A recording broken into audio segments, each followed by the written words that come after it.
be. If you want us to, get into groups or something, you can always say, get into groups, and we'll pretend we can act. We're good actors. We can act however you'd like us to. But we will try not to be too difficult of an audience for you. I have confidence you guys will be great. Okay, so I'll set my timer for 10 minutes just to give you an idea. When you hear the timer go off, don't feel like you have to stop mid-sentence, but I'm just trying to give you an idea of how short or long 10 minutes is, no matter, depending on your perspective. Yeah. So whenever you're ready, you can get started. So we just saw Jesse here. He missed the shot, and he's not feeling too hot. And this is a perfect example of how Jesse has what we like to call PCA an empty emotional tank. And as you can see here, we like to use the analogy of a gas tank. You see we have a tank that's on E. We have a tank that's full. Now, let me ask you guys, what would you prefer? The empty tank or the full tank? If you were driving a car, which would you prefer? Full. Full. Full. Exactly. It seems like a pretty obvious answer, right? But why? Give me some reasons why. Why would you prefer that full tank? So you can go somewhere. Car won't go anywhere without gas. Yep. Anything else? So I don't have to think about it. I don't have to stress out about when I'm going to end. I can just go wherever I want to go and not have to worry about it. Exactly. And just like a tank of gas, our emotional tanks are very dependent on being full. And a full emotional tank will let you be a lot better on the field. You can go a lot further. You're not going to be distracted. You're not going to be anxious. And it's a very important thing. So as a coach, it's very important to be able to track your players' emotional tank. And so let's just think about right now. As this morning, how are you guys feeling? On a scale of 1 to 5, 5 being I got a full tank, it's Friday, I'm excited, I got some great plans lined up for the weekend. 1 being I have a really empty tank, I'm feeling kind of sick. I don't really want to be listening to this guy talking about my emotional tank right now. So just think to yourselves maybe what you're feeling and being able to translate that and recognize in your players what their emotional tank level's at. So give me some examples here. When you're at practice, you see a player walking on the field, what are some signs, some indications that show that their tank is empty? I think their head's down, they're kind of lethargic, not really excited to be there, not being good listeners, maybe distracted or picking on their friends. Yep. Okay, great. And on the flip side, what are some indications that would show you that this player has a full emotional tank? He looked like a very anxious, and he's moving all the time. He's jumping or something like that, right? Yeah, he's excited. He's ready to go. He's ready to get practice underway. Very willing to learn. So a lot of these things, especially with the empty emotional tank side, you may not have a lot of control over. You think about a kid did poorly on a test or got in a fight with their friend and their parents all over them. And as a coach, it might seem a little hard because these things might seem a little bit out of your control. But I'm going to talk to you about how much control you actually have as a coach in terms of filling a player's emotional tank. So let's do a little exercise here. I'm going to be a field goal kicker on a football team. You guys are going to be the coaches, the fans, the parents, the teammates. And I'm going to kick 3 field goals. And in this first attempt, I'm going to make the field goal, and I want you guys to represent what you would think people would do on the sidelines as teammates, parents, coaches to fill my emotional tank. All right, so here goes the first one. Ball is snapped, kick is up, and it's good. Woohoo!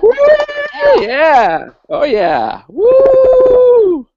All right, that feels great. I think I could make a 60-yard field goal with that sort of enthusiasm. All right, now let's do another example. I'm going to kick another field goal, and this time I'm going to miss it, and I want you guys to represent to me what you would do to empty my emotional tank. All right, the ball is snapped, the kick is up, and it's just wide. Oh gosh! Come on! Unbelievable! Unbelievable! All right, that didn't feel as good for me as the kicker. Kind of want to go hide on the sidelines and not come out again the rest of the game. But so we're going to do one last example. This time I'm going to kick a field goal, and I'm going to miss it. But instead of emptying my tank, I want you guys to try and fill it back up. Try and get me back pumped up, ready to play in the game again. All right. So the ball is snapped. The kick is up. Oh, and I just missed it. Oh, good try, JT. Good try. We got the next one. Come on. We got the next. Yes, you can do it. Don't worry. Let's next. Put that one next behind. Forget about that one. All right, great. I'm feeling a lot better. Feeling a lot better than the other missed attempt. So one of the things that I don't know if you guys could notice this being in the audience, but it's a lot easier for us as people, and especially in this society with the professional sporting culture. It's a lot easier for us to empty people's emotional tanks and get down on them when they make a mistake, as opposed to filling their tank back up and giving them a little bit of praise in a situation where we're ingrained to really get down on them. So some of the things, what are some of the things that you heard when you guys were trying to fill my emotional tank after I missed the field goal? When we were trying to drain? When you're trying to fill. When you're trying to miss the field. Encouragement to put it behind you and move on. Yep, exactly. And then on the opposite side, when you're trying to drain, what were some examples? Just booing and, Yep. ugly faces. Yeah, so there are ways. There's a good example, Kelly. Nonverbals, when something happens in a game and a coach or a parent or a teammate reacts, a nonverbal reaction will last with the player 10 times longer than a verbal reinforcement. So it's really important to consider when you're coaching the kids out there that, even just putting your hand over your head or just shaking your head, that's something that will be a lasting impression on the players. And in a negative sense as well as a positive sense, when I miss a field goal, I come over to the sideline and Kelly gives me a fist bump and says, hey, you know what? That was a great distance. We just got to work on the alignment. It'll come. And on that topic, I want to say, I heard a lot of good jobs when you're filling my emotional tank, a lot of good jobs and a lot of vague praise, as I like to call it. One of the things that's really important when you're filling an emotional tank is truthful, specific praise. When a player does something, makes a mistake, doesn't execute something exactly as they were hoping to, it's important to give the player something positive that they actually did to think about. In this instance of the field goal, hey, you had great distance on the kick and your timing was spot on. The alignment will come. It's something we'll just continue to work on. And these sorts of truthful, specific praises are what we're looking for in terms of helping an athlete discover how they can improve and what they did great. So it's hard to know as a coach, how do you balance these positive comments? You can't always be saying, you can't always be Mr. and Mrs. Sunny. You can't always be bringing the positive things 24/7. At some point, you have to critique your players, and you have to help them and coach them along. So there's actually been a study that's been going on for over 20 years, and it's been studying this ratio, positive comments to negative comments, not just in athletics, but with students, with relationships and marriages.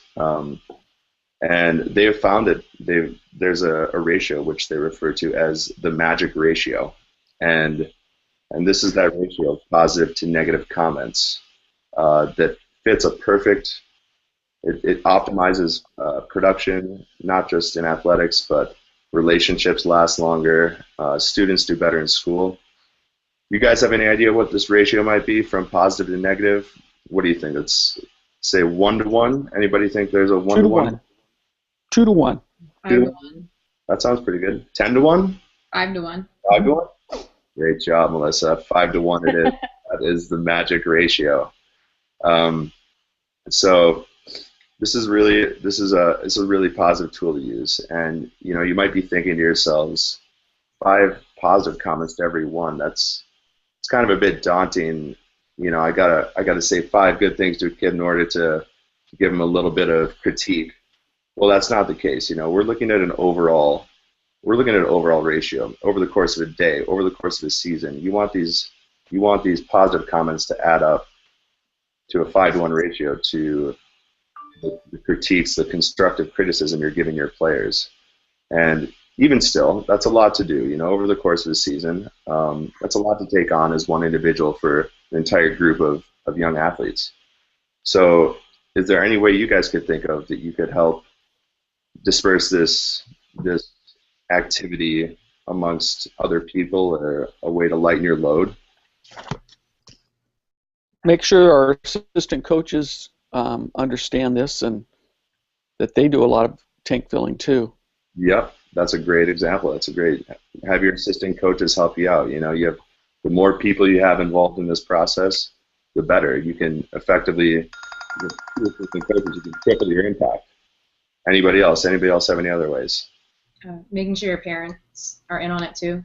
Parents, that's huge. You know, I knew a coach that had a system called positive tracking, and she would have her parents track on the sideline on note cards these small goals throughout the course of a game, whether it was sprinting full speed a certain amount of times or hustling back on defense. And during halftime, the players would run to their parents and get these cards and bring them in to the coach, and they would look at all these great positive feedback.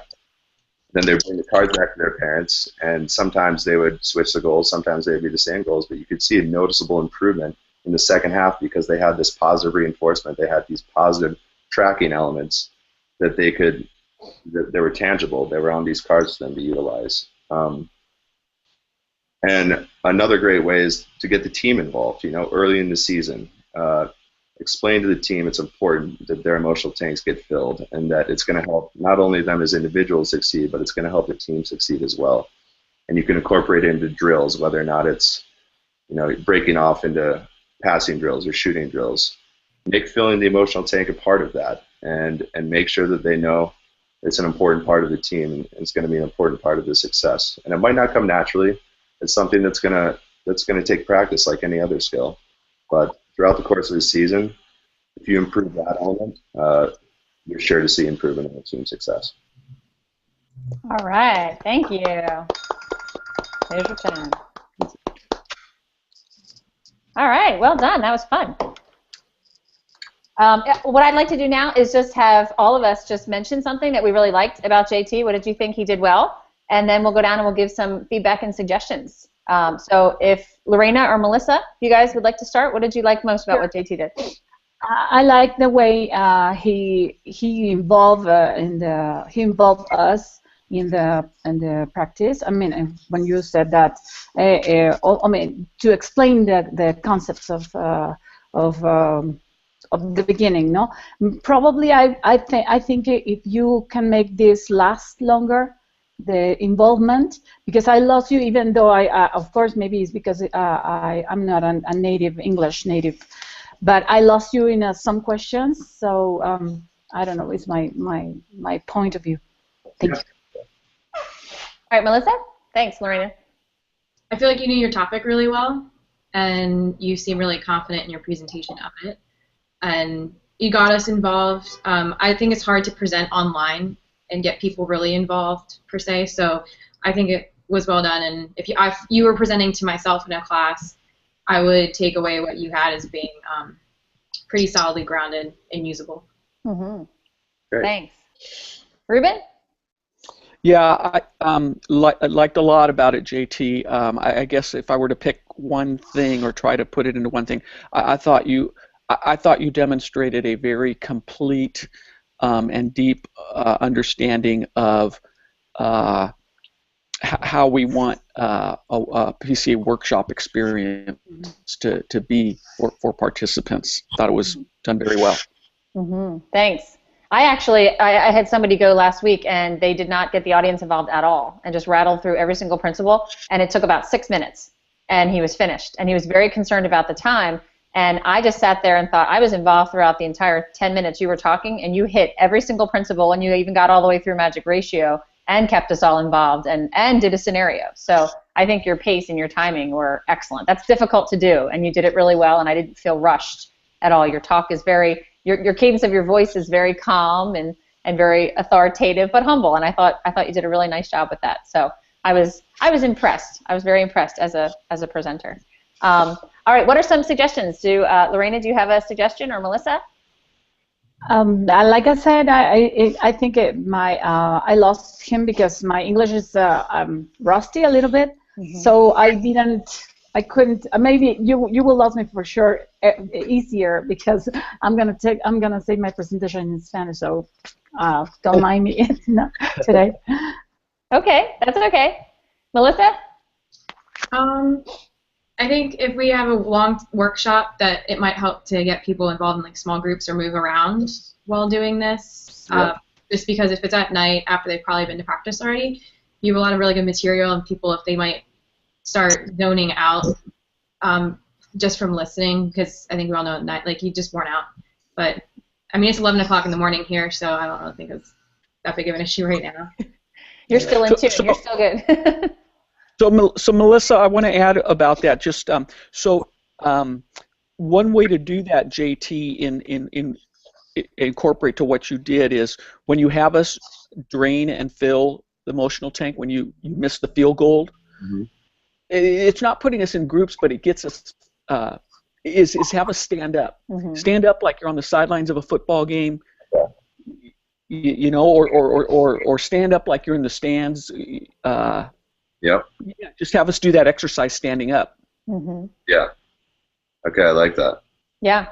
Anything, as Melissa said, sometimes it is pretty late, and sometimes by the time this principal rolls around, it could be 7:30, 7:45 at night after a long day. So anything you can do, especially with this principal, because there's a lot of fun things you can do with it, like you said, and I think that's a great opportunity to do it. The only thing I would suggest for you, I'd love to hear a personal story, especially with your background and who you are, especially with e-tank filling. Like, is that even valid in the world of hockey? I mean, Minnesota hockey to me is all cutthroat cold blood. Is there any room for tank filling and tank draining? And I think it would be good to hear your personal experience, either through coaching kids or as a player yourself. The other thing that just fit right along with your scenario, Jane Chapman went yesterday, and she brought up the story of the Georgia coach in the Georgia-Missouri game, Mark Rich, and I don't know if you guys saw the game, but he took his player right before the last buzzer-beating field goal. This kicker had to get the field goal for them to win the game. Yeah. And he went over to the coach, and did you hear what he said to him? Did you hear about that? What the coach said to the player? He said to his player, "I love you no matter what, whether this goes through the polls or not," and then sent him out, and he kicked it through, and he won. So in the post-game interviews, they said, "Well, what did you say? Because we heard you. You got him so focused, and you gave him some great advice, and that made him kick it through make the field goal." And he said, "I just told him I love him no matter what, whether he makes it in or he doesn't." And the reporters were like, "Oh, like that was your advice? That's what you told him?" And he said, "There's so much pressure on these guys. I wanted them to know that regardless of their performance, I still care about them, and I still think he's a great player." So I think especially if you're going to use a field goal example story for draining and filling tanks, I think that's a great real life, story to tell that just happened. Yeah. I like Kelly, that. can I follow up on that also? Because I had also jotted down, one personal example sprinkled in here, and of course, JT, we realize this is a 10-minute snippet, and in an hour and a half long, 45-minute long workshop, you're going to have way more opportunities to pick those spots where you sprinkle in your examples. So I agree with Kelly, and the emotional tank is one of the PCA concepts, in this case a principle that some people could go, I don't know, that's a little too touchy-feely, so for a former pro hockey player to talk about a time when your emotional tank was low or drained or a coach filled I think it's a good spot for that. Yeah.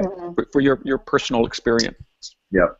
Absolutely. Yeah, and even Mark Newman, he coached for the Yankees for 25 years, and he brought up a lot of examples where emotional tank filling is pretty much not in Major League Baseball and until recently. And he found with he was even brought up like Derek Jeter, bringing him up through the ranks. And if it wasn't for emotional tank filling, he would not be playing baseball right now because he was on the verge of quitting. So just stories like that make you go, wow, because Derek Jeter's emotional tank was filled, he's now playing baseball, and look where he's been. Yeah. So it's just really cool to hear examples like that at the highest level. So thank you. That was great.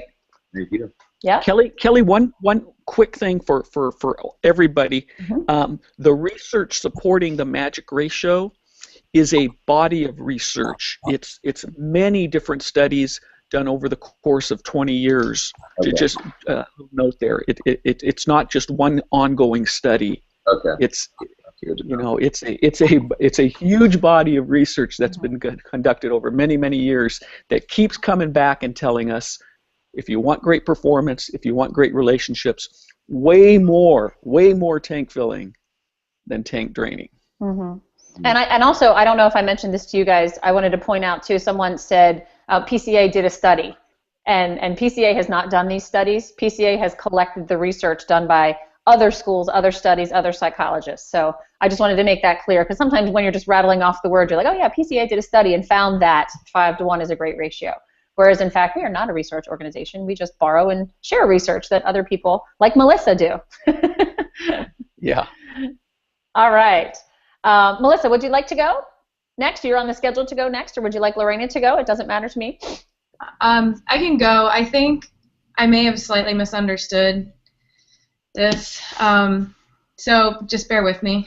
No, that's fine.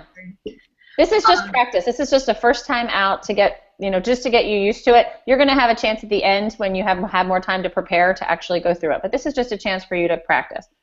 Okay, so what I did, which is different from what JT did, so obviously I feel like our two things actually pair well as like a full 20-minute segment, was design like activities for them to come up with the different facets of the tank filling activity. Like, so, now I feel kind of off top, but like, okay, so he discussed what is an emotional tank and why it's important, and then what I had, which was built on that, was at that point would look to break coaches up into sport groups as much as possible. Obviously, you might have like a tennis coach who doesn't have a partner, and then go through those 8 or 9 main points, and then have them build examples of each of those main points as it pertains to their specific sport. So what the first one was model and teaching, and one of the things that JT covered already is like who else models and teaches for your athletes. And when we look at that, that would be coaches, it would be assistant coaches, it would be parents. If you were involved in a large program, it could be your athletic trainers, and it could be your team managers.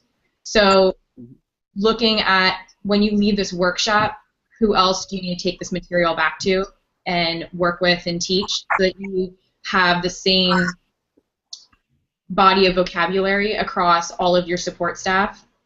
So the first one was model and teaching, and so in their sport groups we would look to say, if you take this back to your organization, how might you implement that asset to your different groups? So how might you explain to student managers to model and teach emotional tank filling, which might be different from how you explain it to your parents? So in your sport, when you look at your team, let's think of examples as to how you might work with your 15-year-old managers to implement this versus how you might meet and talk with your parents. And then take about 60 to 90 seconds with your partner or your sport group and flush out some of the details in regards to that aspect. The second one is using the buddy system to support what you're doing. And this I thought was a really special topic, because a lot of times in sports we have a tendency for hierarchy, and this is a really unique chance when you pair people up to fill emotional tanks that you can help decrease the hierarchy aspect. So maybe you take your freshmen and you pair them with your senior captains, or you pair your varsity with your JV, or you pair a defensive player with an offensive player. So not only are they filling emotional tanks, but they're building team camaraderie, and if they play different positions, they can build emotional tanks while helping understand and better appreciate another person's role on the team. So, for example, I work with track and field athletes, and we have a tendency in track and field where sprinters and distance runners each think the other group doesn't work that hard. Distance runners think because you don't run that far, you're really not that great of an athlete, and sprinters think because you don't run that fast, you're really not that great of an athlete. So while they're working on building up each other's emotional tanks and honoring perhaps that they had a really lengthy workout and their partner had a really intense workout, they can learn more about the different aspects of the sport. And so if you're in your groups, you might look at how do you use a buddy system on your program and in your respective sport, because track's going to look different than how that might be implemented in football. And then the third point being develop player coaches, which is really wonderful. My girls used to joke, we used to have meets on Friday nights, and we would go to these field houses, they're indoor track, and you'd have 1,500 athletes. And they always tell me in advance, Coach Ferry, we can never find you because you put on sweatpants and you look like one of the kids and we don't know where you are, and we have questions and we don't really know what to do. And I said, okay, I'll be in a corner. I find a happy spot in a corner to watch, and I stay there. And they come to me with specific questions. But the goal is first they go to their seniors or their captains. And those girls over the years, we've built the leadership skills in to answer a lot of the questions for the younger girls.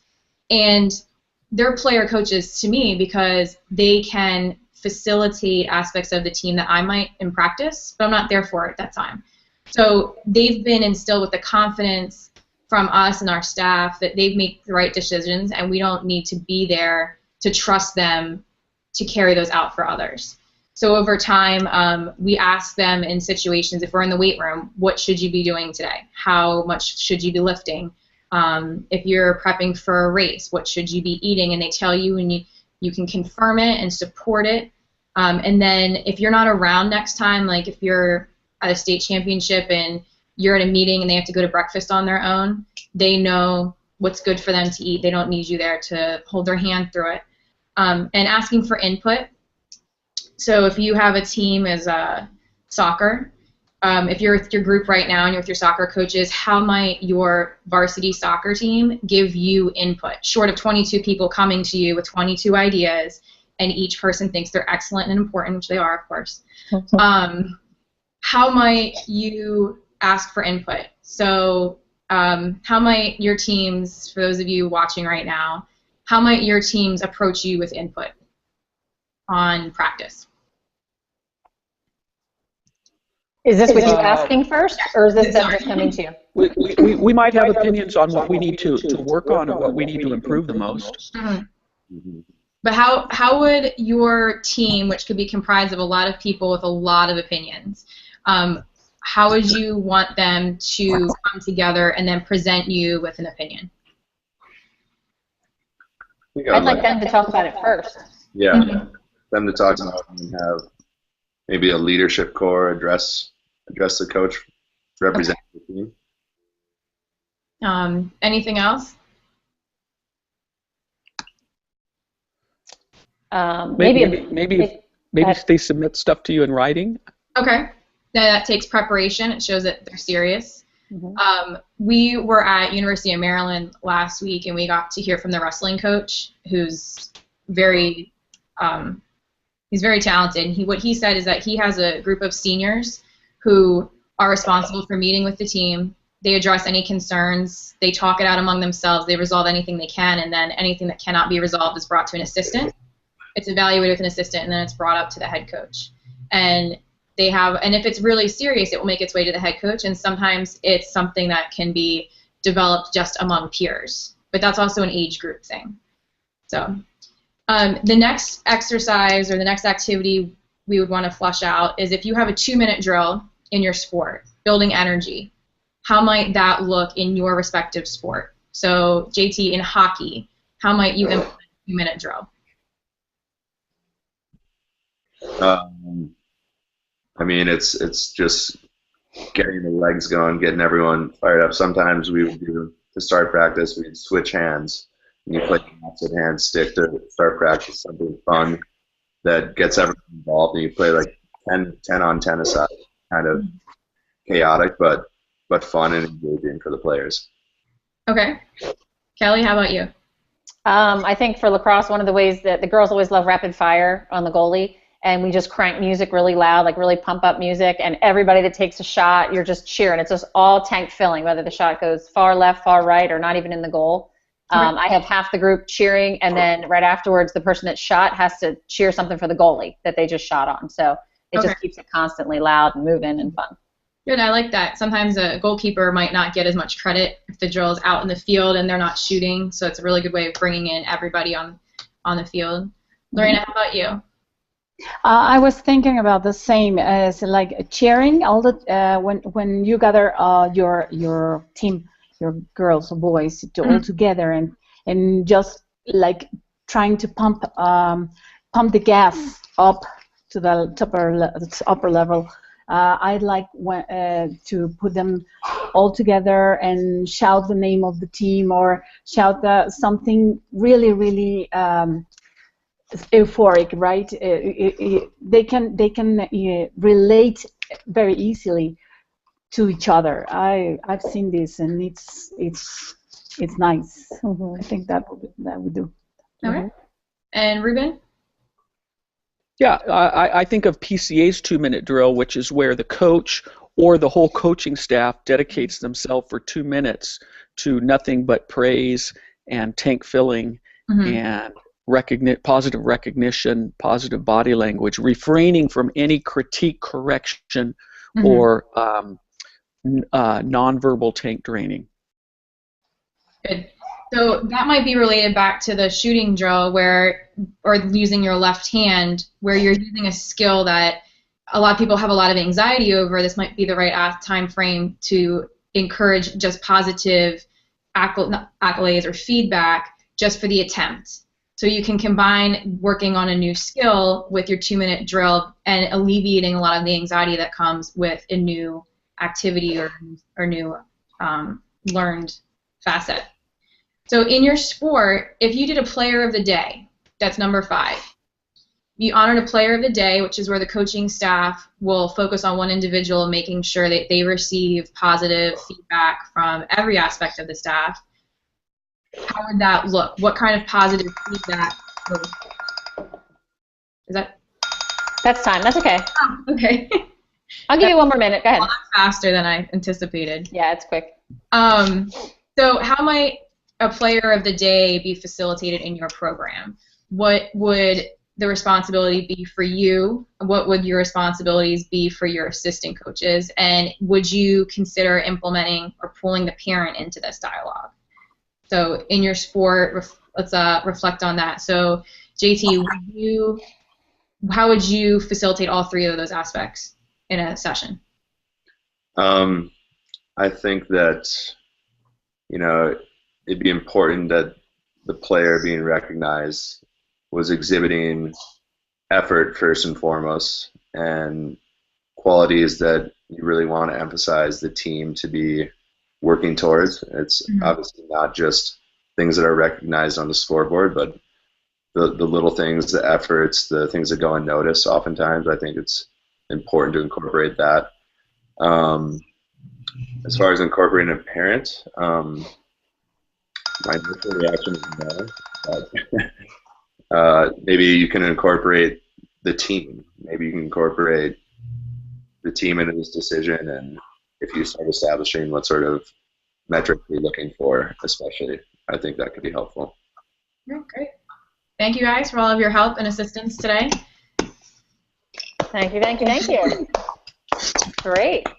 I think you had great ideas. A little different than what we were looking for, but I think it's great ideas. My question for you is when would you see this fitting into the principle? Like when would you do this in the beginning or as you're explaining it? When would you find? Well, I think, and this was a really chaotic week, so I think I must have I read an email and I kind of misunderstood it. You had mentioned a PowerPoint presentation that would be going, I don't know, and I think my misunderstanding was that I thought having gone through a PowerPoint talking about the principle, then this 10 minutes was how you would then take that principle and build it out and just practice. Oh, okay. So in my mind, at least what I saw was that we would have covered the principle, the definition, maybe some examples of it, and then this was the timetable to help the coaches at the workshop figure out what that looks like for them. Mm-hmm.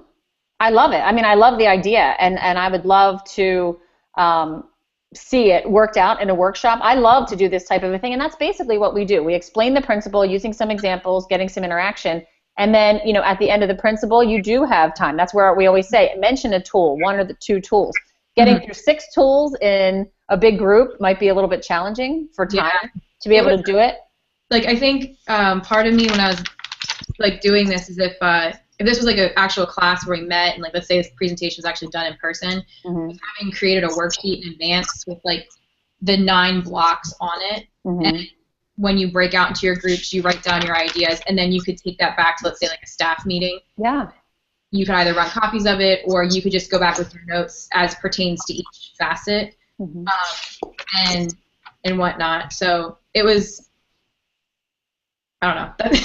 No, I love the educator in you. I love the fact that you're bringing up the point of bringing this back to your teams, because that's what we want. And I tell coaches all the time, if you walk out the door of this workshop and you have all this wonderful knowledge in your head and it just stays in your head and you never use it, it's not going to change anything. We would like you to go back and share this with parents, share this with athletes, if we're not doing a subsequent workshop for the athletes or the parents. But there's also another opportunity at the very end of the workshop. We do a scenario menu, and that's where there is some time to go through these again. I think your examples were great. Your ideas were awesome. I love getting the group talking and thinking and even jotting down notes. But as I said, my question is, how in the world would you be able to fit all of these in, or where would you see it fitting in? Yeah, so I think it would fit in after an intro, a lot like JT gave, which was the background and the examples, and then you would have to expand or cut this down dependent on also how many coaches you had and how much time you had, because obviously a bigger group is going to take a lot longer. Yeah, and even the explanation, like you'd have to explain, what is a 2-minute drill? What is player of the day? What are, to explain each of those tools so that the coaches can actually answer realistically would be difficult. Ruben, go ahead. I know you're dying to say something. Yeah, Kelly gets really good at reading my body language on these Hangouts. Hey, Melissa, I like the way you're thinking here, and quite honestly, this reminds me of Jim Thompson. He wants to do so much in a 2-hour workshop. He wants to cover so much in a 2-hour workshop. When Kelly and I work on the content and the flow, we're constantly battling Jim we can't do everything in 2 hours. We're gonna have to pick and choose.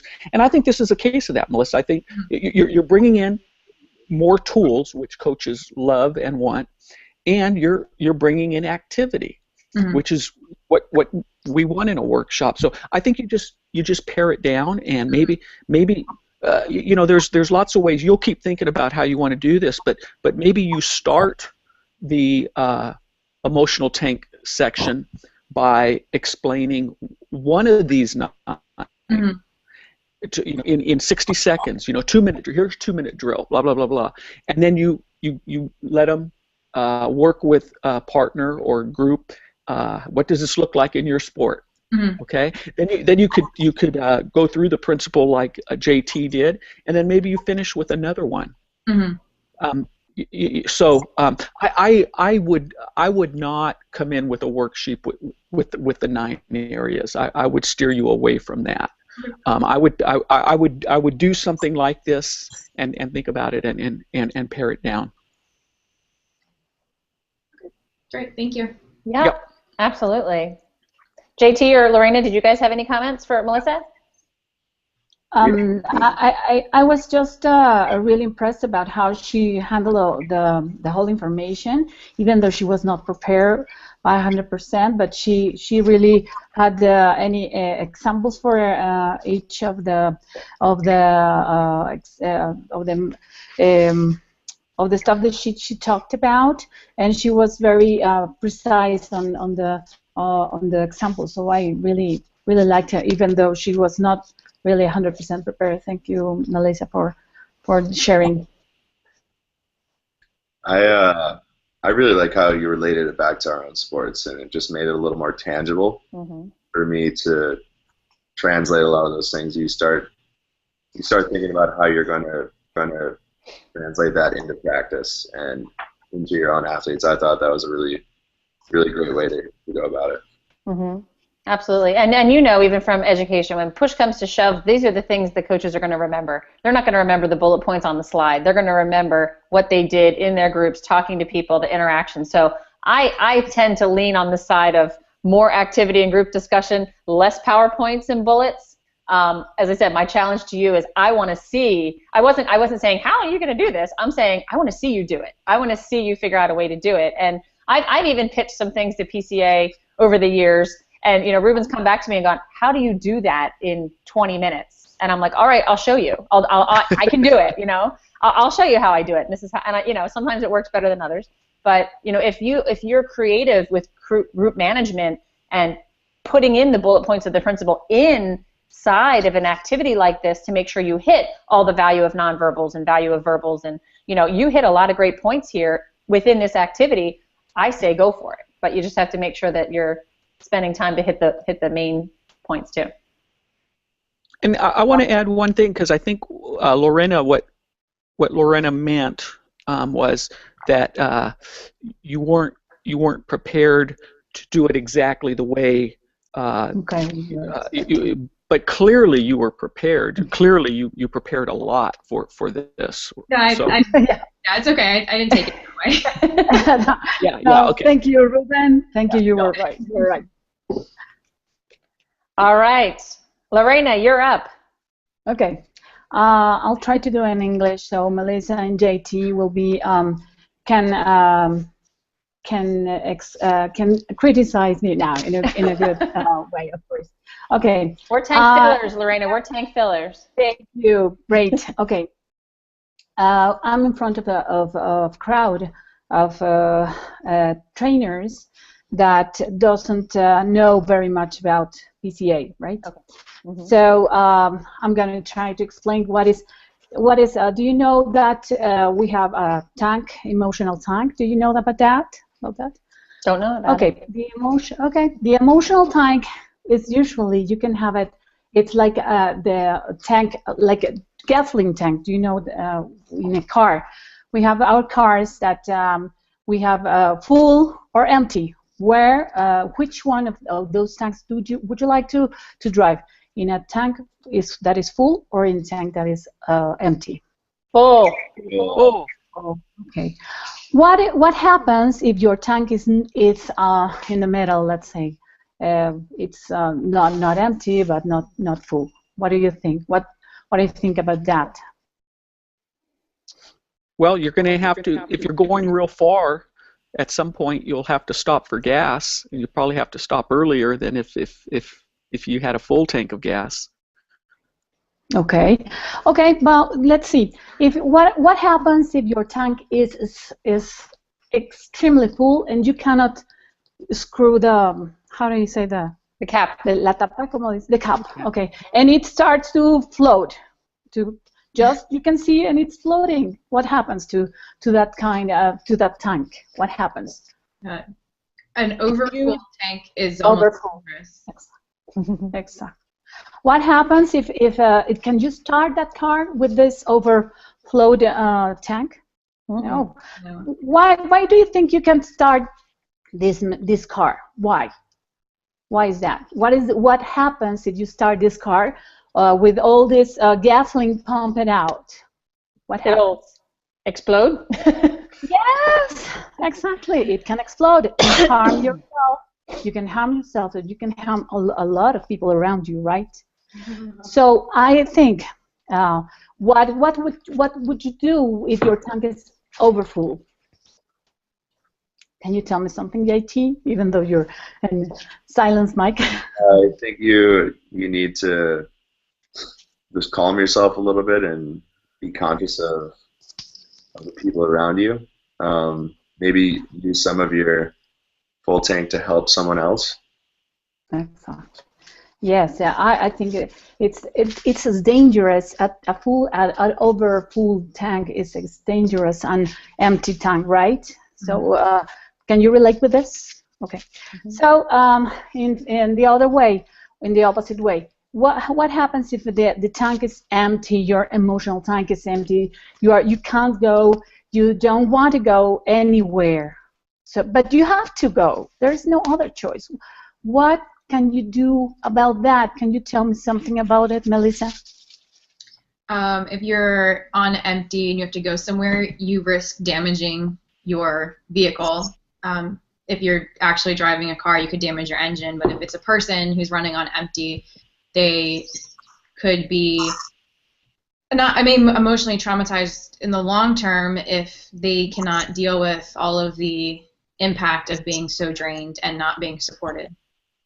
Yes, it happens the same, right? Because your car gets damaged, and yourself you can damage yourself too, right? So what happens if in the same context? What happened once when you are the trainer of your team, and you are the one who's not whose emotional tank is low? What happens to you and to your athletes? What happens? Can you tell me something about it, Kelly?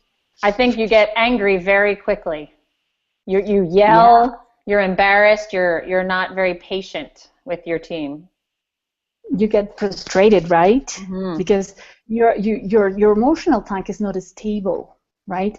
So what I think is the most important for me as a coach is to feel myself and in a good position of my tank. So I think it's a model. My personal point of view is to model what I want my team, my athletes to feel about me. So if I'm okay, I know they will be okay, right? So what do you think, Ruben, about this? Do you agree with me, or do you have another opinion? I agree with you. Okay, thank you. Okay, so we have another. Okay, we are right about the tank, that it has to be in the right position. If you overfill the tank, you can explode. And if you don't have if it's empty, the tank is empty, you can also have problems, right? So what do you think is a tank filler? What is a tank filler? Can you tell me, Melissa? Can you tell me an example of a tank filler? What do you think it's your team waits from you as a coach? What, as a coach, would be me filling someone else's tank? Yes, your athletes are always looking at you, right? But you can see your team is not. It has a lower tank. Okay. What do you think? And they are staring at you, and they say, "What is Melissa? I know she's gonna say something to me, to us. Let's wait until she says something." Okay. What would you say to this team? If it was before a contest, what I might do is specifically talk about the positives that they completed in practice that week, the strengths that they showed, remind them of the hard work that they had put in, and everything had built into this day. So maybe they don't feel very confident, but I feel confident in them because they executed their preparation. Instead of just saying, you can do it, here are all the steps as to why I think you can do it. Okay. Thank you, Melissa. Can you say, what about the nonverbal expression of our coaches? You can say that some of your expressions is like, yes, come on, let's make it all together. But what happens if as a coach I'm just like standing here with my arms crossed and just staring at you guys with an unexpressive face? Am I saying something or not? What do you think, Kelly? You are. Yes, of course. The nonverbal actions says more than the verbal actions. So I always say to my coaches, please, coach, do not stand just crossing your arms. Please cheer up.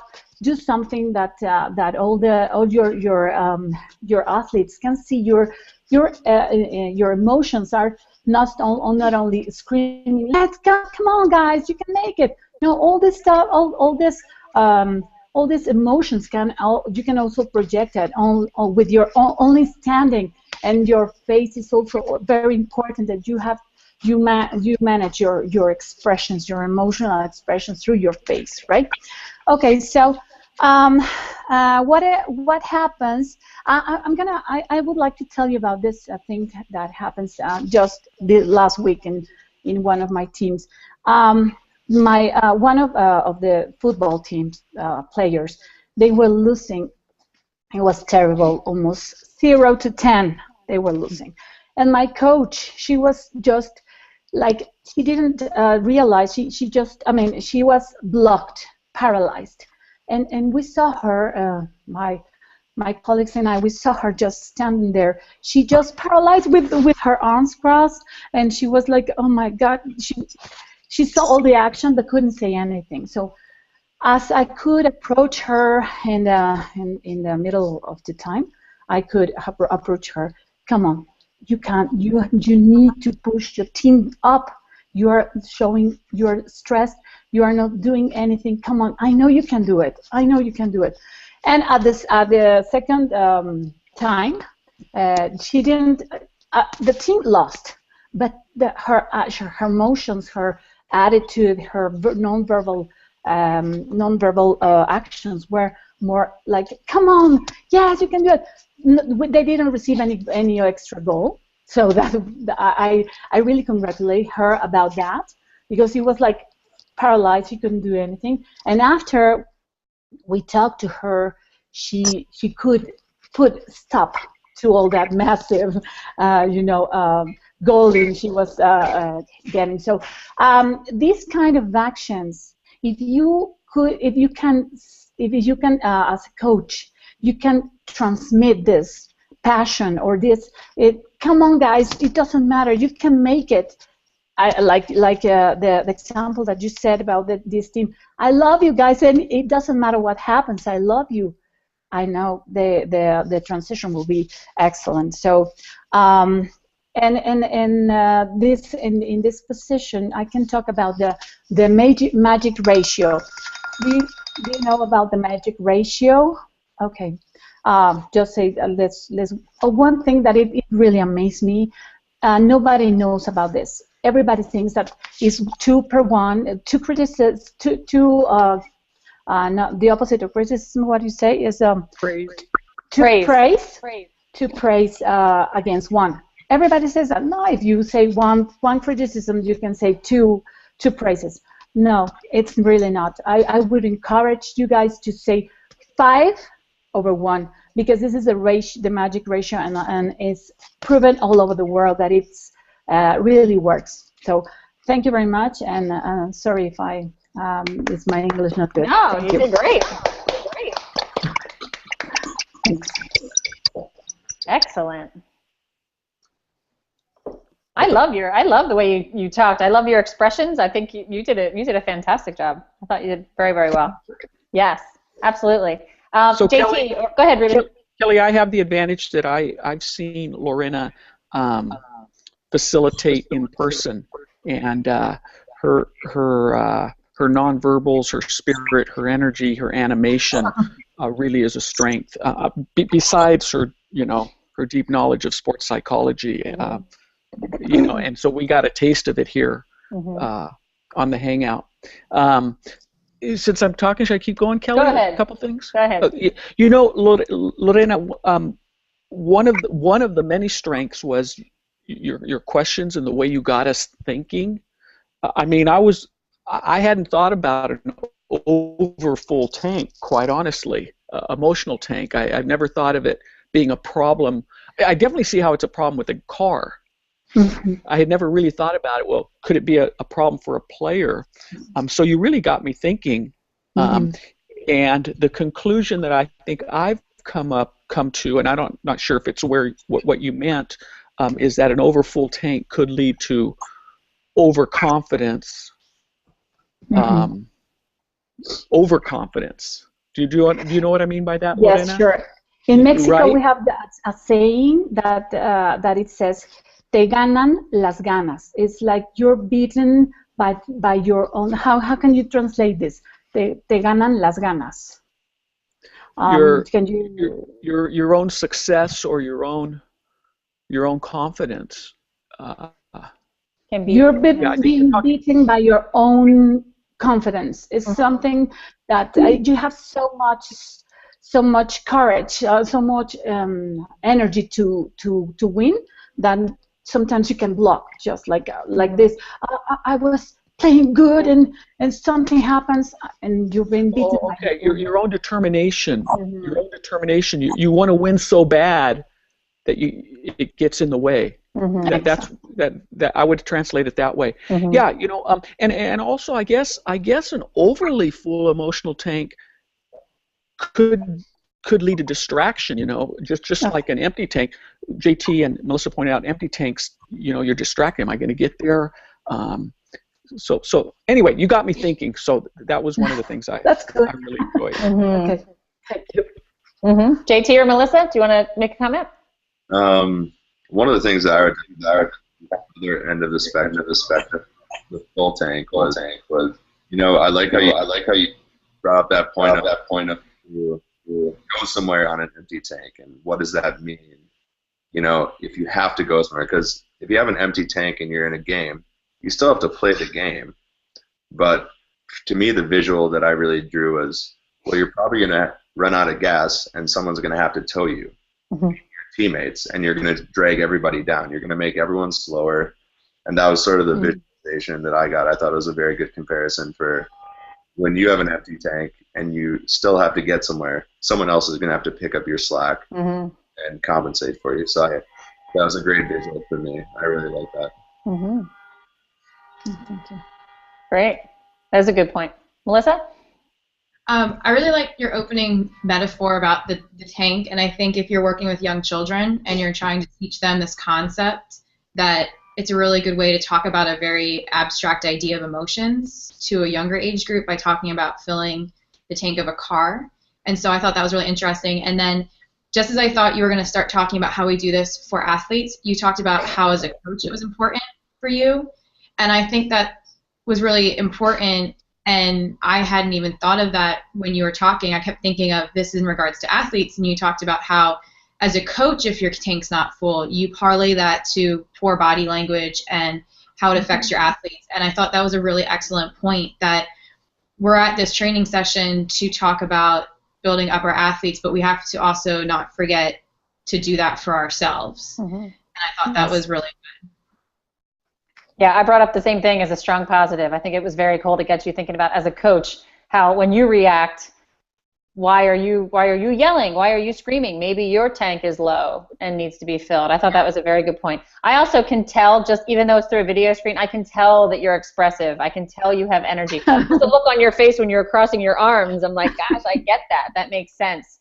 And I think it's very good, because if you look on the sidelines of games, you see coaches that are looking like this. And they think that they're doing a great job. They think that that's a good thing because I'm not screaming. I have a coach up here at the high school where my daughters play. He doesn't say a word. He just sits there on the sidelines with his arms crossed the whole time. And I think it's important to bring out that that's draining. Just by the way you're looking, like paralyzed, that's draining. So I thought that was very good, the way you brought that up too. I have a habit of that personally, when I stand, and you stand at a track, you stand, you're there for hours and hours and hours. But I have an assistant coach who, bless her heart, she knows me well enough. She'll walk up and she'll very softly say, "You should probably fix your face right now." She knows I'm not mad, and she knows more likely I'm probably actually tired or just worn out. But she came up with this phrase where she will come up and actually alert me that it's coming across really negatively. And even though it's never my intention, but she'll just lean over and just be like, "You should probably fix your face right now." And it laugh, and then all of a sudden, like, oh, you're right, okay, I need to change my body language. Yeah. I need to not be angry. Yeah. That's great. I love it. It's good that you have somebody that can do that for you. That's great. All right, any suggestions that any of you would have for Lorena? This is just a side thought. If you have coaches who are at one of these workshops and they're not fully receptive to being there to begin with, if you maybe put out there that it's not it can be a bad thing to have too full an emotional tank, they might take that and run with it in the opposite direction and say, well, great, I don't really need to listen to all this because you're even telling me that too much of a good thing's a bad thing. So I think we would have to tread lightly on the interest level of the coaches who are there, whether they're there because they really want this or they're there because they're only going to hear what they want to hear.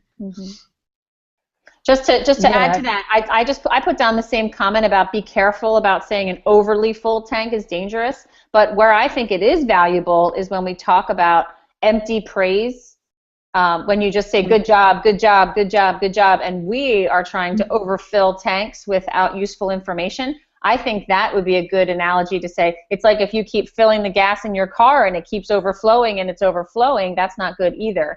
But if you can be specific and truthful, that's where the tank is really filled. So I like the analogy. I kind of agree with Melissa that the idea that over tank, I can understand how overconfidence can be dangerous. But I think the idea of the over tank was a little bit tricky as well. Ruben, did you have a comment on that too? Well, I just wanted to check if Lorena, if you understand that feedback from Melissa and Kelly. Do you think you understand what they're saying? Sure. I definitely understand what they are saying, and definitely I have to be more careful on the concepts, right? Sure. I think that's the most important. Be more careful on the concept. Yeah. Mm-hmm. Good. Well, I think that's excellent feedback, Melissa and Kelly. And I'll add a little thing, much less significant than your feedback. When you talk about 5-to-1, I think it's good to make sure that coaches understand this is a target that we strive for over the course of time, and that not every moment of coaching and interaction has to be 5-to-1. Yeah, sure. Okay. Yes. Yeah. I think that's something that sometimes gets misunderstood unless we actually say it. 5-to-1 over the course of time. Mm-hmm. Yeah, I got nervous because the alarm started to sound, so I couldn't. I said, I want to talk about this, but it's very important. Sorry to stress you out. Yeah. All right, JT, did you have any comments for Lorena? No, my only thing was what you guys brought up about the overfull tank, and I think that may have just been, I understand the message after Ruben clarified, after the fact. I think that's an important message as well. But my immediate assumption was similar to Melissa's. Sort of my initial thought process translated to, all right, well, if you can overfill, it seems like there's a pretty fine line we're walking here, but understandably that's not the point that she was making. So, but I thought it was great. All right. Well, thank you very much to all three of you. I really appreciate you taking the time to do this early on. It's not easy to do, and I think it'll make the end, your final demonstration at the end, it's going to make it that much easier because you already get the flow, and at the end we let you choose which principle you want to do. So, and you'll have 20 minutes. You'll have more time to kind of explore and get us into activities that you might want to do and things like that. It's more thorough. And Lorena, if you would like to choose to do it in Spanish or English, that's your choice. We've done it in both languages before. So whichever one you're most comfortable doing, that's what we'd love to see. But I appreciate you doing it in English right now. That's thank you for doing that. It was it was not that bad, right? It was not that bad. No. Okay. Very good. Okay. Very good. Thank you very much. Excellent. Okay. Muy bien. All right, thanks guys. Next week is a normal a week. The last week we're doing honoring the game, and then we're going to get into getting ready to put the whole workshop together in one big workshop. So if you have any questions, let me know. But on Monday, I'll post the new reading assignment and the new discussion questions for the week. Great. Thank you, everybody. Thank you. All right. Thank you very much. Bye-bye. Bye-bye.